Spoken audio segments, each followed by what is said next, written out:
मेरा एक शौहर कमाने वाला था, 14 लोग खाने वाले थे। जब भी हम लोग 2-400 बचा ही लेते, अब तो और कर्जा हुआ जा रहा। क्या क्या सरकार से कुछ संदेश है, सरकार को कुछ कहना है? क्या सरकार से कहें भैया, सरकार हमारी कब सुनेगी।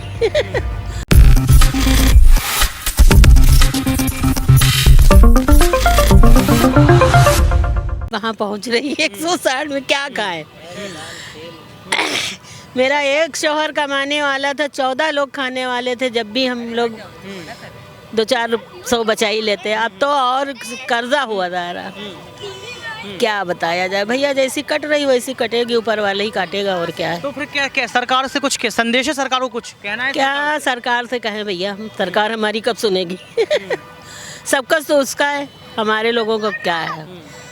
इसमें क्या लगता है, 2024 में फिर से चुनाव आ रहे हैं? ये तो ऊपर वाला जाने, हम तो कांग्रेस को वोट करेंगे दादी आप? कांग्रेस को वोट करेंगे। बीजेपी से खुश नहीं है दादी? नहीं, काम नहीं हुए है ना? काम हुए या नहीं हुए इसको तो, हम तो घर के अंदर रहते, हमें क्या पता क्या हो रहा क्या नहीं। लखनऊ में आप रहते हैं, यहाँ पर आपको क्या क्या दिक्कतें आ रही हैं?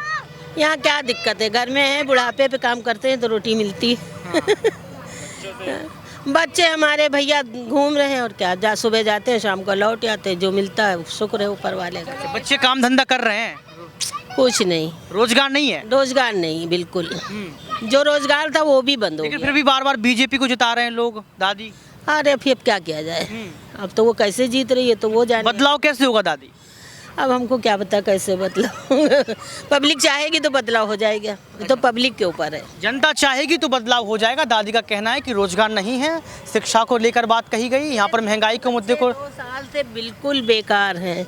सुबह अय्यागंज मार्केट जाते हैं, शाम को लौट आते, क्या हुआ भैया, अरे अम्मी इतना काम कर लिया। वो घर में जो हमारी खुशहाली की जिंदगी थी, अब नहीं है। कोरोना के बाद से खुशहाली नहीं है? कोई खुशहाली नहीं है। तो आपने सुनी है दादी की आवाज़ है, और लगातार ये कहना है उनका कि जब से कोरोना काल खत्म हुआ है उसके बाद से लगातार जो है कहीं ना कहीं यहाँ पर उनके बच्चे जब घर लौटते हैं शाम को, तो जब सवाल पूछा जाता है कि क्या आपने किया, तो उनके हाथों में पैसे नहीं होते। यानी कि रोजगार को लेकर यहाँ पर सवाल खड़े किए गए हैं कि रोजगार नहीं है, और रोजगार नहीं है तो आप समझ सकते हैं कि देश की हालत क्या है। एक तरफ कांग्रेस पार्टी लगातार ये बात कर रही है कि यहाँ पर कहीं ना कहीं जो है अमीरी और गरीबी की खाई खत्म नहीं हो रही है।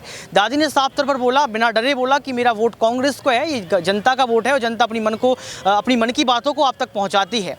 कांग्रेस पार्टी इस चीज़ को लेकर, इस मुद्दों को लेकर एपिसोड भी चला रही है, अर्थव्यवस्था को लेकर, महंगाई के मुद्दे को लेकर। तो क्या कांग्रेस पार्टी जो है गठबंधन करेगी, सवाल ये भी उठता है। अगर कांग्रेस पार्टी वर्सेस बीजेपी की लड़ाई होती है तो बीजेपी क्या कांग्रेस को हरा पाएगी, या कांग्रेस बीजेपी को हरा पाएगी, क्योंकि ये भी सबसे बड़ा सवाल है। राहुल गांधी ने भारत जोड़ो यात्रा कर दी। भारत जोड़ो यात्रा के दौरान उन्होंने ये बता दिया है कि कोई भी बड़ा नेता जो है अपनी एसी कूलर की गाड़ी को छोड़कर ज़मीनी स्तर पर जो है ज़मीनी स्तर की राजनीति कर सकता है, लोगों से मुलाकात करता है। ये प्लस पॉइंट आप समझ सकते हैं। उसके बाद राहुल गांधी ने संसद में कई सारे सवाल खड़े किए, अडानी के मुद्दे को लेकर सवाल खड़े किए, उनकी संसद की सदस्यता को खत्म कर दिया जाता है। तब आरोप बीजेपी पर लगाए जाते हैं कि बीजेपी कहीं ना कहीं यहाँ पर विपक्ष को खत्म करने का प्रयास कर रही है। अब कांग्रेस जीतेगी या बीजेपी जीतेगी, ये वक्त तय करेगा।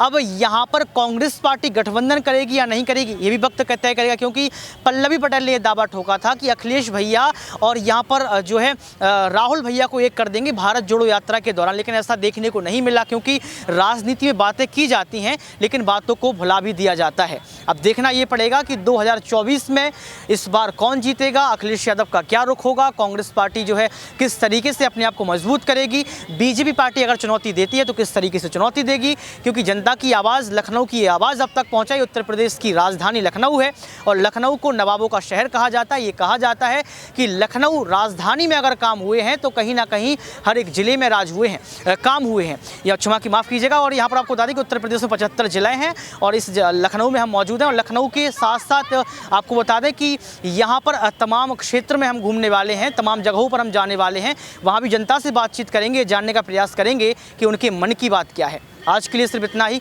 देखते रहिए नेक्स्ट 9 न्यूज़। कैमरामैन सुमित के साथ ऋतिक सविता, लखनऊ से।